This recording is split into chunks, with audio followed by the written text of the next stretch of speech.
느헤미야서 8장 초반에 보면 보석 같은 가르침 두 가지가 있습니다. 하나는 날짜 또는 시기하고 연관된 것이고요. 그리고 다른 하나는 사람과 연관된 것입니다. 근데 이 두 가지 가르침이 같이 하나님의 말씀, 거기에 또 연결이 되어 있습니다. 요즘 우리가 쓰고 있는 달력으로 계산하면 주전 445년 10월이었습니다. 느헤미야가 성벽 건축을 준공한 달 말이죠. 느헤미야서 6장 15절에 성벽 준공이 이렇게 기록이 되어 있습니다. 성벽 역사가 52일 만인 엘루롤 25일에 끝나매. 엘루롤이라고 그랬지요. 12달 중에 하나의 달 이름이에요. 바벨론 포로기 이후에 이스라엘이 썼던 신바벨론 달력, 그 달력으로 1년 중에서 6번째 달입니다. 기도와 행동의 사람, 그 느헤미야 말이죠. 그리고 말씀의 선생, 학사 에스라, 이분은 제사장, 요즘 말로 말하면 성직자, 목회자였는데 느헤미야와 에스라를 중심으로 온 백성이 같이 모여서 말씀이 삶이 되는 집회를 가졌습니다. 그런데 그날이 7번째 달 초하루였습니다. 그러니까 성벽 준공한 거는 6번째 달이고, 그리고 그 다음 달 7번째 달 1일에 말씀 삶 집회를 가진 거예요. 느헤미야서 8장 1, 2절을 보겠습니다. 제가 새번역 성경으로 봉독하겠습니다. 모든 백성이 한꺼번에 수문 앞 광장에 모였다. 그들은 학자 에스라에게 주님께서 이스라엘에게 명하신 모세 율법책을 가지고 오라고 청하였다. 7째 달 초하루에 에스라 제사장은 율법책을 가지고 회중 앞에 나왔다. 거기에는 남자든 여자든 알아들을 만한 사람은 모두 나와 있었다. 7번째 달 이름은 바벨론 달력으로는 티스리월이라고 그래요. 그런데 이스라엘 백성이 쓰던 이스라엘의 옛날 달력, 그걸로 하면 7번째 달이 1년의 첫 달이에요. 그러면 6번째 달 엘루롤은 한 해의 마지막 달이 되겠죠. 이스라엘은요, 애굽에서 나온 달, 출애굽한 바로 그 달을 한 해의 첫 달로 삼았습니다. 이거는 하나님께서 직접 지시하신 일이에요. 출애굽기 12장 1, 2절 말씀을 제가 읽어보겠습니다. 주님께서 이집트 땅에서 모세와 아론에게 말씀하셨다. 너희는 이 달을 한 해의 첫째 달로 삼아서 한 해를 시작하는 달로 하여라. 하나님이 전능하신 손길로 애굽에서 구출해내신 민족적인 구원의 달을 말하자면 삶에 아주 깊이 새기기 위해서 1년 돌아가는 첫 달을 삼는다, 그런 얘기죠. 출애굽기 13장 4절부터 6절에 보면 그 첫 달로 삼으면서 거기에서 영원토록 절기를 지켜라, 그런 명령이 또 나와요. 제가 본문을 한번 세 번역으로 읽습니다. 첫째 달인 아비볼의 오늘 당신들이 이집트를 떠났습니다. 주님께서 당신들의 조상에게 주신다고 맹세하신 젖과 꿀이 흐르는 땅, 곧 가나안 사람과 헷 사람과 아모리 사람과 히위 사람과 여부수 사람의 땅에 이르게 하시거든 당신들은 이 달에 다음과 같은 예식을 지키십시오. 당신들은 이레 동안 누룩을 넣지 않은 빵을 먹어야 하며 이레 날에는 주님의 절기를 지키십시오. 누룩을 넣지 않은 빵을 먹으며 하나님의 구원을 기억하고 기념하고 감사하고 또 그렇게 살겠다고 결단하는 절기가 그래서 생겼어요. 그걸 무교절이라고 그래요. 무교절 그럴 때 가운데 교자는 보통은 효로 읽어요. 뜻은 수리괴다 또는 발효한다 할 때 그 효자예요. 그러니까 발효제가 들어가지 않은 맨빵을 먹는 절기예요. 근데 그 무교절 7일 중에서 그 첫날을 6월절이라 그래요. 하나님께서 불순종하는 하나님의 명령을 거부하는 애굽 땅에 죽음의 심판을 내리시는데, 그런데 문에 양의 피를 바른 이스라엘 사람의 집은 하나님이 봐주시고 은혜로 넘어갔다. 그래서 가운데 넘을 월자를 써가지고 유월절, 그 뜻입니다. 느헤미야 당시에 쓰던 바벨론 달력으로는 일곱째 달이니까 티스리월 초하루, 그리고 옛 이스라엘 달력으로는 아비볼 곧 정월 초하루에 이스라엘 백성 전체가요 준공된 성벽 안에 수문이라는 문 앞 광장에 모였습니다. 깊이 기도하며 하나님의 뜻을 묻는 사람, 그리고 주도 면밀하게 계획하여 행동하는 사람, 바로 느헤미야지요. 느헤미야는 말이죠, 아마도 성벽 재건과 그리고 그에 이어지는 말씀 집회와 연관해서 날짜에도 신경을 썼을 것입니다. 성벽 재건은요 단순히 그것 자체에만 목적이 있는 게 아니었어요. 세 단어가 중요합니다. 성벽, 그리고 성전, 그리고 말씀. 성벽의 재건으로서 성전이 성전다워지게 하려는 것이었고, 모세율법책에 기록된 하나님의 말씀이 이스라엘 민족의 삶에서 다시금 살아 움직이게 하려는 것이었어요. 또 그로 말미암아 이스라엘 백성이 참으로 하나님의 백성답게 다시금 일어서서 활동하게 하려는 것, 그게 바로 성벽 재건의 목적이었습니다. 이런 목적과 열망을 생각한다면 이스라엘을 이스라엘이 되게 했던 그 하나님과의 가장 첫사랑, 이게 중요하지 않을 수가 없지요. 이스라엘이 하나님과 특별한 관계를 맺게 된 그 첫사랑의 언약, 그게 출애굽 사건과 연관이 되는 거예요. 근데 출애굽 사건은 두 개의 중심을 가진 타원형과도 같습니다. 우리가 보통 원을 생각하면 원은 중심이 하나예요. 근데 수학적으로 타원형이 있지요. 이거는 중심이 두 군데가 있습니다. 그러니까 출애굽 사건은 중심을 두 개 가진 타원형과 같은데요, 첫째 중심은 애굽에서 탈출하는 마지막 밤에 일어난 유월절 사건, 그 다음에 두 번째 중심은 홍해를 건너고 그리고 시내산에 와서 하나님과 계약을 맺는 바로 시내산 사건입니다. 자, 이 두 중심을 가진 이 출애굽 사건이요, 이게 바로 이스라엘의 시작입니다. 이스라엘의 탄생이고, 이게 뿌리고 토대요 근본입니다. 여러분, 보통 사람이 살면서도요 제 근본을 잃은 민족은 그건 천박해질 수밖에 없습니다.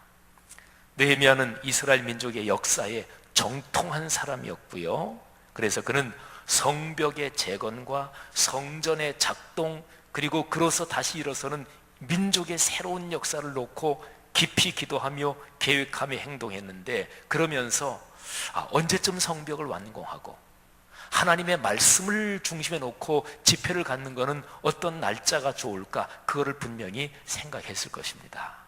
그러니까요, 하나님께서 이스라엘의 하나님이 되시고 이스라엘을 하나님의 백성으로 만드신 위대한 사건이 일어난 이스라엘 민족 역사의 첫해 첫날, 거기에 맞춰서 성벽 재건을 완성했고, 그리고 바로 이스라엘 달력으로, 신앙의 달력으로 정월 초하루에 말씀 집회를 계획한 거예요. 형제 자매들이여, 우리는 어떻습니까? 신앙인들에게 신앙의 첫사랑 또는 신앙의 달력으로 첫해, 첫달, 첫날은 무엇입니까? 그는 예수 그리스도의 보혈로 구원받은 사건이지요. 내가 예수 그리스도의 보혈로 구원받은 사건은 지금 살아가고 있는 내 일상에서, 여러분의 일상에서 어떤 의미를 갖고 있나요? 십자가의 구원이 과거의 사건으로 내 삶의 박물관에나 보관되어 있는 것은 아닌가요? 만일에 그렇다면 박물관을 깨워야지요. 박물관이라는 것에서 느껴지는 고정관념을 깨고 오늘 우리 일상에서 생생하게 살아 움직이는 박물관을 만들어야 합니다. 박물관이 살아 움직일 수 있을까요? 영화도 있습니다만은 가능합니다. 신앙인의 삶은 내가 받은 구원이 늘 현재 진행형으로 살아 움직일 수가 있어요. 길이 무엇인가요? 마음을 새롭게 하고 귀를 기울여 말씀을 들으면 그렇게 될 수 있습니다. 기록된 말씀을 통해 우리의 현재 삶에 찾아오시며 일하시는 하나님을 만날 수가 있는 거예요. 그리고 그 하나님의 임재와 현존으로서 우리의 구원은 늘 다시금 현재의 사건이 되는 거지요. 멈춰있던 우리 신앙의 심장은 다시 뛰기 시작하고요, 막혀있던 우리 감성의 시내가 다시 흐르기 시작합니다. 잃어버린 악보가 다시 생각나며 노래하기 시작합니다. 죽은 줄 알았던 씨앗이 싹트고 고목나무의 그루터기에서 다시 가지가 돋습니다. 까마득한 옛날에 불렀던 위대한 구원의 합창이 다시 들려오는 거지요. 성도 여러분, 처음으로 돌아가기, 그리고 신앙의 첫사랑을 되살리기, 이스라엘로서는 옛 달력의 정월 초하루와 연관되는 일인데, 오늘 여기 있는 여러분과 저에게도 예수 그리스도 안에서 받은 구원이 늘 다시금 살아 움직이는 일이 예배 때마다 있기를 바랍니다. 말씀을 묵상할 때마다 있기를 바랍니다. 하나님 앞에 기도할 때마다 다시금 기억하기를 권면합니다. 자, 이것이 느헤미야서 8장 초반에 있는 첫 번째 가르침이에요. 신앙의 첫사랑을 기억하고 그 자리로 돌아가기. 자, 느헤미야와 에스라를 비롯한 지도자들, 그리고 거기에 모인 이스라엘 사람들 모두도 이 의미를 잘 알고 있었을 거예요. 생각해 보세요. 얼마나 감격했겠습니까? 위대한 옛날이 지금 초라한 현실에 기적처럼 내려오는 것을 경험하면서 얼마나 가슴이 설레겠어요. 그리고 그날 정월 초하루 말씀 집회 때 읽은 모세의 율법책, 거기 기록된 내용이 바로 이스라엘의 그런 역사의 기록이었거든요. 그러니까 낭독하는 말씀을 들으면서 거기에 모인 이스라엘 사람들은 그 오래된 과거의 찬란한 그 하나님의 선물, 그것이 다시금 지금 새롭게 출발하는 그 감격을 누리면서 참으로 행복했을 것입니다. 자, 이제 느헤미야서 8장 초반에서 우리가 찾아볼 수 있는 두 번째 가르침이에요. 그거는 사람과 연관되어 있습니다. 자, 보십시다. 말씀이 삶이 되는 집회, 말씀 삶 집회라고 한번 표현해 보면 이게 현실적으로 어떻게 가능했나요? 현실적으로 보면 이게 가능했던 게 사람이 있었기 때문에 가능했어요. 말씀을 전하고 가르치는 선생 말이죠. 학사 에스라, 말하자면 그 당시에 목회자인 에스라가 중심이었고, 그를 도와서 백성에게 말씀을 전달하는 사람들이 있었어요. 그 당시에 말씀은 히브리어로 기록이 되어 있었고요, 그리고 포로지에서 돌아온 사람들, 그 당시 일반적으로 사람들이 쓰는 말은 아람어였습니다. 그렇기 때문에 낭독은 히브리어로 하는데 아람어, 젊은 세대들이나 또 그런 사람들은 히브리어를 몰랐거든요. 그러니까 히브리어로 낭독하고, 그리고 여기에 기록된 이런저런 사람들이 그거를 아람어로 통역을 해주었고, 또 뜻도 가끔 설명도 해주었을 것입니다.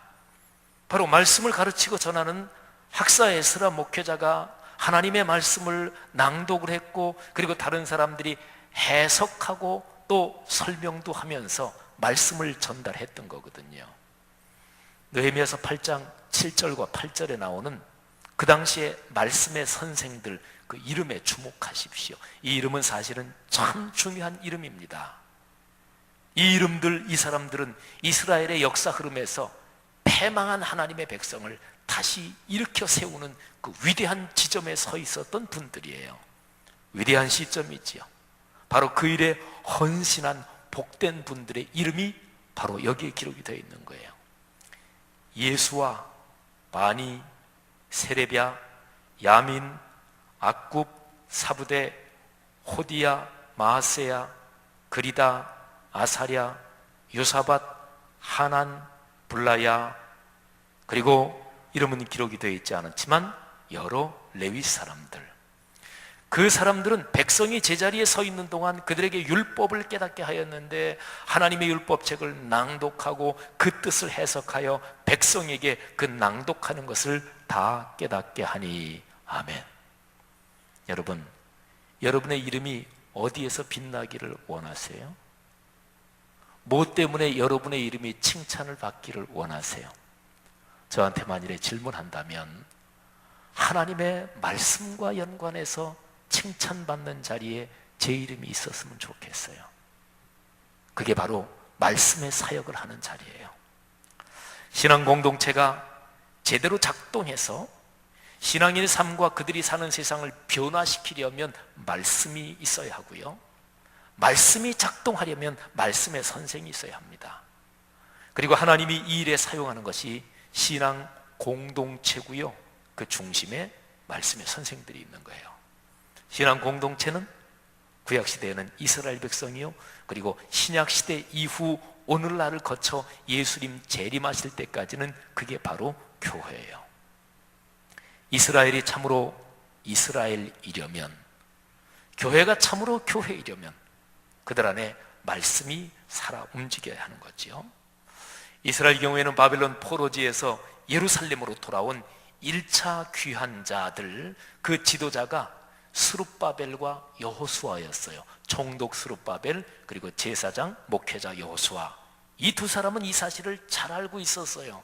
그래서 말씀을 심장으로 갖고 있는 성전부터 다시 건축하는 거예요. 이제 성전은 건축했는데, 성전 건축하고 그 다음에 이제 성벽을 쌓으려고 그러는데 하다가 중단돼요. 여러 가지 반대도 있었고 어려움이 많았어요. 공격하는 사람도 많았고, 그래서 그냥 그렇게 방치되어 있었는데 1차 귀한 자 스룹바벨 여호수아 이후로 70여 년이 지난 후에 다시 귀환하는 사람도 있었습니다. 그 사람이 바로 느헤미야였고, 그리고 같이 따르는 사람들이었어요. 그들이 와서 성벽을 재건하는 거지요. 1차 귀환자들이나 또는 그 뒤에 이어지는 여러 번의 귀환하는 사람들, 그리고 느헤미야도 이 사실을 잘 알고 있었습니다. 그러니까 이스라엘이 다시 살아나려면 말씀이 움직여야 된다. 그래서 성벽 재건을 끝내고 바로 봉헌식을 갖지 않았고요, 말씀 삶 집회부터 가진 거예요. 말씀이 삶의 중심 한가운데서 심장처럼 뛰게 하고서, 다른 말로 이미 성전이 있었지만 그 성전이 성전답게 되도록 성전 예배에서 말씀이 살아 움직이게 하고서, 그리고서야 성벽 봉헌식을 거행한 거예요. 교회가 교회다우려면 그 안에 말씀이 살아 움직여야 합니다. 교회가 교회답지 못할 때는 늘 말씀이 약해지거나 말씀의 활동이 잠든 때였어요. 하나님은 그럴 때마다 말씀의 사람을 보내셔서 교회를 깨우시고요, 그리고 그로써 세상을 깨우셨습니다. 4세기 그리고 또는 5세기 초반까지 사셨던 어거스틴이란 분, 6세기 활동했던 베네딕트, 그리고 12세기, 13세기 걸쳐 활동했던 페트루스 발두스, 그리고 아시시의 프란치스코, 그리고 그 이후에 활동했던 15세기 활동했던 캠펜의 토마스, 또는 영국의 개혁자 위클리프, 체코의 개혁자 얀 후스, 그리고 16세기의 저 유명한 종교 개혁자 마르틴 루터, 울리히츠 츠빙글리, 요한 칼빈, 그리고 17세기에 종교 개혁의 정신을 이은 경건주의 아버지 필립 야콥 스페너, 역사적으로 보면 수많은 사람들이 교회가 교회답지 못하고 그리스도인이 그리스도인답지 못하고 이 세상에 매몰돼 갈 때 하나님이 말씀의 선생들을 일으켰던 거예요. 할렐루야. 사랑하신 여러분, 교회는 말씀 사역을 중심으로 움직이는 공동체입니다. 그리고 말씀이 살아 움직이게 하는 일에 말씀의 선생이 필요하고요, 신약성경에서 두 구절을 한번 잠시 기억합시다. 디모데후서 4장 2절입니다. 너는 말씀을 전파하라. 이 전파는 전도하고만 같은 말이 아니에요. 이 말씀을 전파하라는 얘기는 안 믿는 사람들에게도 때를 얻든지 못 얻든지 전도하라, 이런 얘기도 들어있지만 기본적으로 이 말은 보통 교회에서 그렇게 쓰는데, 성경 문맥은 그 말이기보다는 교회 안에 있는 사람한테 말씀을 가르치라, 이게 디모데후서 4장 2절의 더 기본적인 뜻이에요. 너는 말씀을 전파하라. 때를 얻든지 못 얻든지 항상 힘쓰라. 범사의 오래 참음과 가르침으로 경책하며 경계하며 권하라. 아멘. 말씀을 가르치는 게 쉬워요? 설교하는 게 쉬울 것 같아요? 강의는 쉬워요. 학생들은 어필하지 않아요. 어차피 3, 4년이면 다 졸업하고 떠납니다. 설교는 그렇지 않아요. 설교는 지식 전달이 아닙니다. 성도들의 삶에 깊이 얘기하기도 해야 돼요. 그러니까 내 삶이 말씀에 지적당하는 걸 싫어하는 사람들이 있어요. 그런 사람들은 설교 중에 어떤 건 싫어해요. 그런 설교 하지 말라고도 그래요. 본인이 심판자가 되는 거지요. 말씀을 전파하는 건 결코 쉽지 않아요. 거기서 타협하면 안 돼요. 말씀의 설교나 강연이나 코미디나 또는 만담으로 되면 그러면 그때부터 교회는 추락하기 시작하는 거예요. 갈라디아서 말씀을 또 한 군데 보겠습니다. 갈라디아서 6장 6절에 이런 말씀이 있습니다. 가르침을 받는 자는 말씀을 가르치는 자와 모든 좋은 것을 함께 하라. 부모는 자녀에게 좋은 걸 함께 해요. 그죠? 사랑하신 여러분, 설교자에게 좋은 것을 함께 하십니까? 지금 제가 설교하고 있어요. 여러분이 섬기는 교회에서 말씀을 매주일마다 설교하는 담임 목사와 좋은 걸 함께 해요? 이런 얘기 제 입으로 제가 하기 뭐한 것 같지만 성경 말씀에 있는 얘기니까 담임 목사와 좋은 것을 함께 하십시오. 여러분의 구역 설교자와 좋은 것을 함께 하십시오. 여러분의 아이를 가르치는 교회학교 선생님과 좋은 것을 함께 하십시오. 다 말씀의 선생들이에요. 교회 공동체는 말씀을 가지고 성도들의 영혼을 끌어안으면서 목양하는 바로 그 사람들을 중심으로 교회 공동체를 움직이는 거예요. 여러분의 교구를 담당하고 여러분을 말씀으로 목양하는 교구의 목회자들과 좋은 것을 함께 하십시오. 성경의 명령입니다. 이 명령에 담긴 축복이 여러분에게 함께 하실 것입니다. 학교 선생님이나 대학에 진학에 중요한 역할을 하는 세상 지식을 가르치는 선생님들한테 하는 거 절반 정도만 교회학교 선생님들한테 해도 교회학교는 참으로 아름다워질 것입니다. 하나님 말씀에 대한 순종과 그런 지혜가 있기를 주의 이름으로 축원합니다. 사도행전 6장 7절에 있는 하나님의 말씀을 기억하십시오. 우리 교회 중심 성경 구절이기도 하잖아요. 초대교회 중에 초대교회인 예루살렘 교회가 여러 가지 시험과 공격을 이겨내고 찬란하게 우뚝 선 모습을 전하는 구절이에요. 하나님의 말씀이 점점 왕성하여 예루살렘에 있는 제자의 수가 더 심히 많아지고 허다한 제사장의 무리도 이 도에 복종하니라. 아멘. 우리 다 암송들 하시지요. 우리 한번 같이 사도행전 6장 7절 암송하며 고백하겠습니다. 시작. 하나님의 말씀이 점점 왕성하여 예루살렘에 있는 제자의 수가 더 심히 많아지고 허다한 제사장의 무리도 이 도에 복종하니라. 아멘. 사도행전 2장부터요 6장 6절까지 최초의 교회에 대한 공격이 기록이 되어 있어요. 공격의 초점이 뭔가요? 예수 그리스도의 십자가 사건, 그리고 십자가 사건이 가진 뜻을 전하지 말아라, 가르치지 말아라. 이게 바로 공격의 초점이었어요. 예수 그리스도의 십자가 사건과 거기에 대한 뜻, 그게 곧 말씀이에요. 그러니까 2장부터 6장 6절까지의 공격은 말씀 전하지 말아라, 말씀 가르치지 말아라. 이게 가장 최초의 교회에 대한 집요한 공격이었어요. 2000년 전에 역사적인 시간에서 발생한 예수 그리스도의 십자가 사건은 기독교 신앙의 출발점, 그리고 첫사랑, 그리고 정월 초하루 같은 거예요. 하나님은 그 사건의 증언인 복음의 말씀을 전하시려고 그래서 교회를 세우신 거고, 그래서 말씀의 사역자로 목회자와 평신도 리더들을 세우신 거예요. 그 말씀은 구체적으로 말하면 66권 성경 완결된 계시입니다. 사랑하신 여러분, 처음으로 돌아가기, 그는 신앙의 첫사랑을 기억하는 거예요. 그 자리로 돌아가서 다시 영적으로 쉼을 얻고 다시 영적으로 힘을 얻는 거예요. 그 다음에는 다시 시작해야지요. 그리고 거기에 말씀의 선생들, 그리고 말씀을 위해 헌신하는 사람들이 있는 거예요. 신앙의 근원인 66권 성경 말씀으로 돌아가서 말씀의 가르침에 겸허하게 귀를 기울이면서 우리 삶을 올바르게 다시 세우는 일, 이게 바로 느헤미야 8장 초반에서 우리가 붙잡아야 할 가르침입니다. 우리는 누구나 이렇게 될 수 있어요. 오늘 이 말씀을 들은 여러분들, 우리 모두 이렇게 할 수 있어요. 이거는 개인적으로도 적용되고 교회적으로도 마찬가지예요. 한국 교회는 처음으로 돌아가서 다시 시작해야 합니다.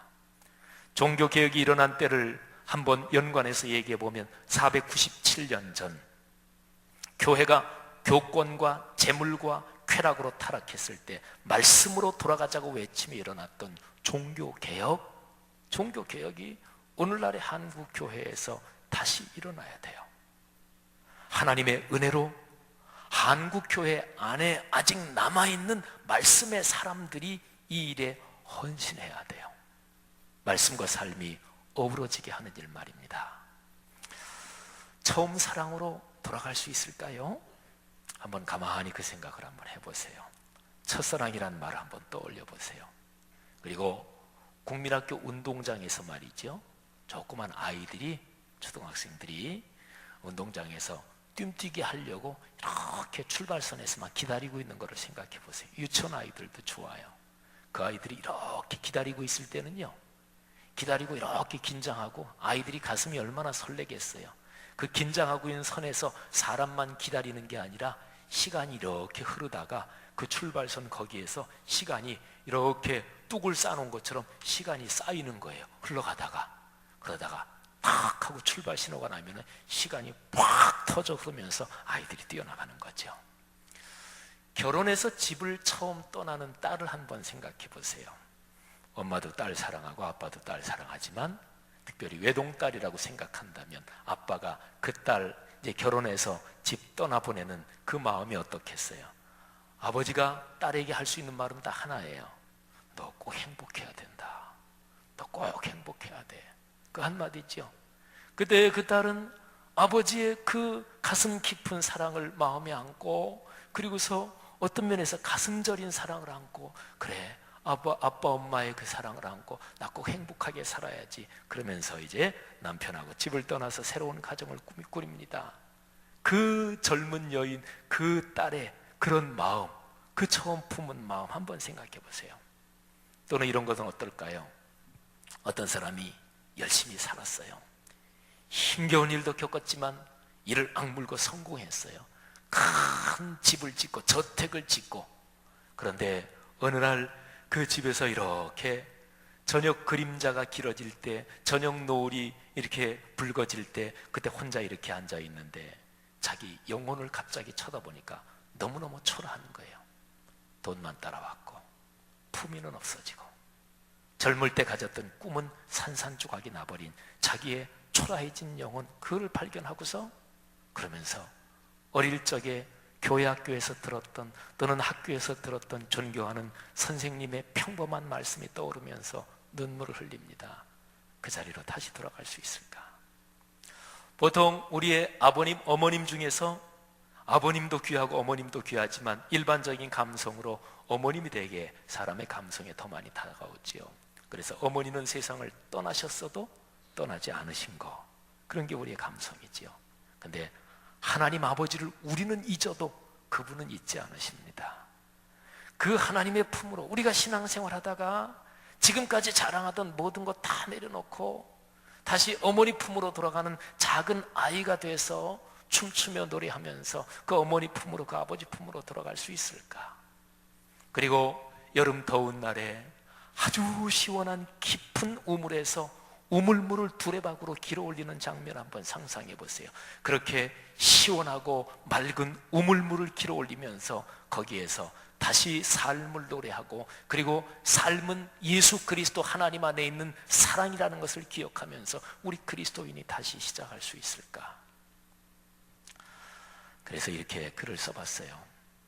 처음으로 돌아가서 다시 시작하기. 오늘 제 설교 제목이에요. 처음으로 돌아갈 수 있을까? 삶의 첫사랑이 찬란했던 그 시간 속으로.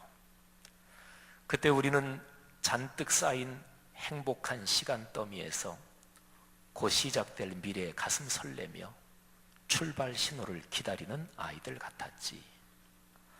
결혼하여 집을 떠나는 딸이 꼭 행복해야 한다는 아버지 말씀에 가슴 저린 사랑을 안고 둥지를 떠나듯 그런 마음으로 돌아갈 수 있을까? 오래 힘겹게 쌓은 성공의 저택에서 어느 날 저녁 그림자가 길어질 무렵 혼자 있을 때 초라해진 자기 영혼의 그림자를 발견하고 어릴 적 스승의 말씀을 떠올리며 눈물 지으며 생각하는 지혜의 고향으로 함께 돌아갈 수 있을까? 떠났어도 떠나지 않으신 어머니처럼 내가 잊어도 날 잊지 않으시는 영원한 하늘아버지의 품으로 지금껏 자랑하던 모든 것 내려놓고 다시 사랑스러운 작은 아이 되어 춤추며 노래하며 돌아갈 수 있을까? 존재의 첫사랑이 깊은 그 우물가에서 우리 함께 사랑의 우물물 길어 올리며 마음 모아 다시 시작할 수 있을까? 한국교회가 말이지, 아니 지금 여기 계시는 여러분과 우리 말입니다. 내가 인격적으로 예수 그리스도를 영접한 것이 언제인가요? 그 상황을 생각하며 감사와 찬양을 주님께 올릴 수 있기를 바랍니다. 말씀을 가르치고 말씀 사역에 헌신하는 사람들을 위해 기도하나요? 그분들을 귀하게 여기며 아끼나요? 오늘날의 세계에서 교회와 여러 종류의 신앙 공동체들, 기독교 이런저런 단체들이 말씀에 깊이 집중하고 있는지 살펴야 돼요. 성도들이 그거 해야 돼요. 그걸 거룩한 감시라고 그래요. 그리고 말씀에 집중하지 못하고 있는 그런 모습이 있다면 어떻게 고칠 수 있는지 진지하게 생각해야 돼요. 그리고 생각만이 아니라 기도하며 행동해야 되는 거죠. 기도하십시다.